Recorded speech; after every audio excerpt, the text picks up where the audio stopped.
আমরা তো বই, খাতা, কলম সবাই চিনি। শিক্ষিত, মূর্খ, ধনী, গরিব সবাই চিনি বই, খাতা, কলম।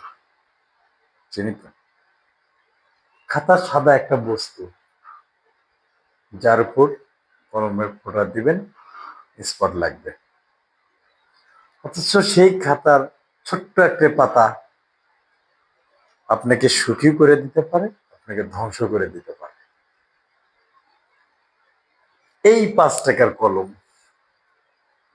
সামান্য 5 টাকার কলম আপনাকে ধ্বংস করে দিতে পারে,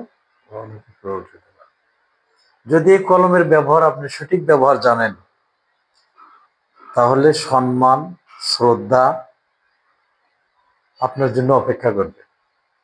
আর যদি এই কলমের সঠিক ব্যবহার করতে আপনি না জানেন, তাহলে ঘৃণা, দ্বিধা, দ্বন্দ্ব, বিশৃঙ্খলা, পারিবারিক, সামাজিক যে ঘৃণাগুলো, সেগুলো আপনার জন্য অপেক্ষা করবে।